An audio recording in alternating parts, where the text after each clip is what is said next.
이 숫자가 맞아 주택 인허가 충격적.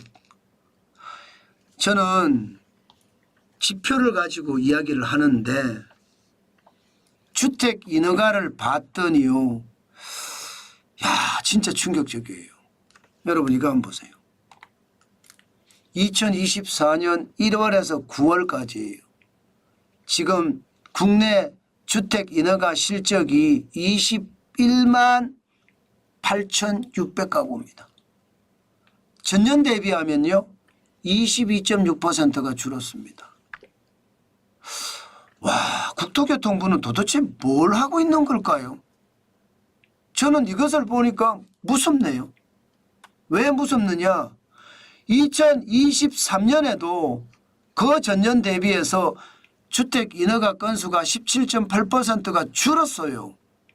그런데 올해도 거기에 또 줄었어요. 괜찮겠습니까? 여러분, 시장에서 가장 우려하는 목소리를 냈던 것도 인허가 수가 줄으니까 지금 집 사야 된다. 3, 4년 후에 집값이 폭등한다. 이렇게 이야기하면서 지금 2024년에도 3월부터 집값이 계속 올라갔잖아요. 지금도 올라가고 있는 중이죠. 심지어 말입니다. 10년 평균을 보면 주택 인허가 실적이 56만 6,701가구예요. 지금 2019년부터 보면 지금 10년 평균도 다다르지 못한다는 뜻이잖아요. 10년 평균도. 그럼 이거는 여러분 정책이 제대로 펼쳐지지 않는다. 저는 그런 생각도 한다는 뜻입니다. 인허가를 많이 해줌으로 해서 시장에 우려감을 좀 덜어줘야 되잖아요. 그게 정부의 역할이거든요. 안 해요. 참 안타깝죠. 지금 주택 인허가 실적을 보면서 다 많은 사람들이 걱정합니다. 이게 도대체 뭐냐. 두 가지로 해석할 수 있습니다. 두 가지로. 인허가 실적이 이렇게 줄어드는 데는. 첫 번째가요. 첫 번째 가장 중요한 겁니다. 인허가를 하고 싶어도 워낙 건설 비용이 많이 들어가기 때문에 건설업체들이 인허가 신청을 안 하는 거예요. 이게 저는 가장 심각하다고 생각합니다. 사실 여러분도 알다시피 요즘 말입니다. 건설업체 이야기를 들어보면 최악이에요. 인건비는 인건비대로 폭등이에요. 폭등. 전 세계 특히 말입니다. 아시아권에 있는 국가들의 사람들은 대한민국에 와서 막노동 하고 싶어 해요. 하루 일하면요. 하루 일하면 그 나라에 한 달치 월급이 될 겁니다. 한 달치 월급.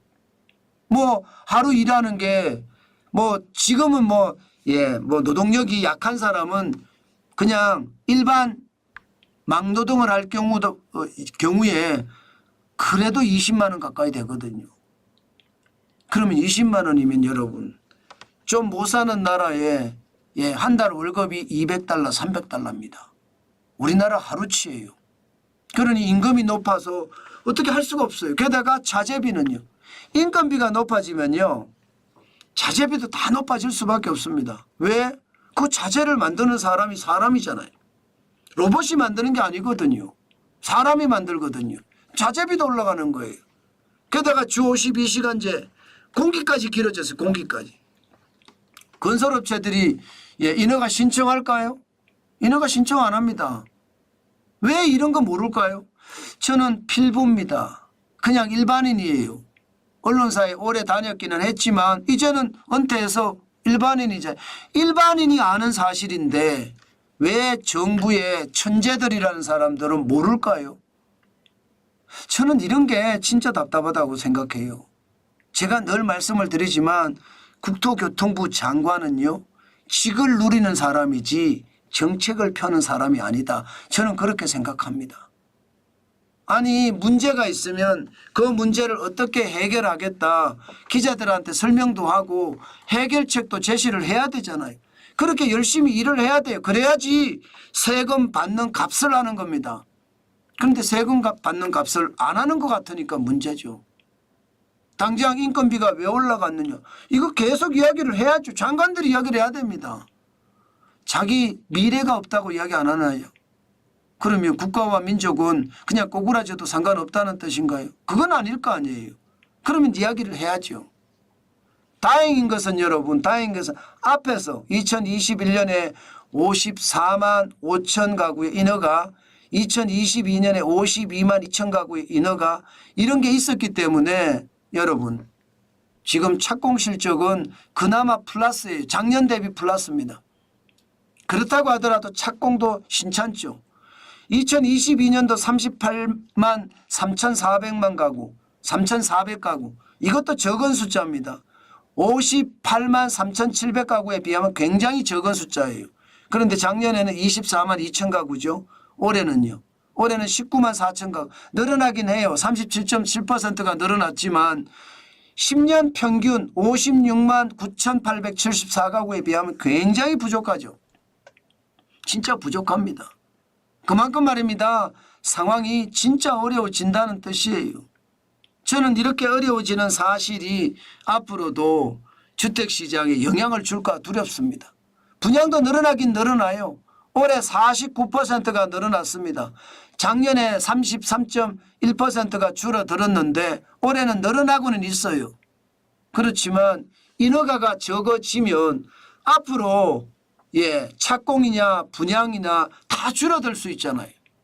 집값이 뭔가 살짝 올라가면서 지난 10월 28일 기준으로 하면 0.08까지 기록하고 있거든요. 뭔가 안정화 추세로 자꾸 가고 있습니다. 그런데 이 안정화 추세가 지금처럼 분양이 줄어들고요. 지금은 늘어났습니다만은 전체적으로 2021년 대비하면 많이 줄었잖아요. 마찬가지로 착공이 2021년 대비하면 엄청나게 줄었습니다.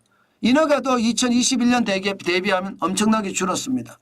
그런 것을 감안을 해보면 지금 정신 바짝 안 차리면 또다시 한번 집값의 어떤 대혼동, 대혼란 또 올 수 있다 이런 생각이 듭니다.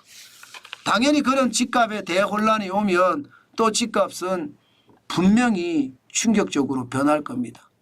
제발 정신 차려서 시장에 대한 대응책 저는 강력하게 마련해야 된다고 봅니다. 점잖 빼면서 이야기 안 하고 있을 때가 아닙니다. 지금은 적극적으로 국가와 국민을 위해서 일할 때입니다. 그래야만 지금 주택시장의 안정을 찾지 않을까요? 저는 국토교통부 장관이 제대로 일을 해야 된다. 그 말씀 오늘도 강조해 드립니다.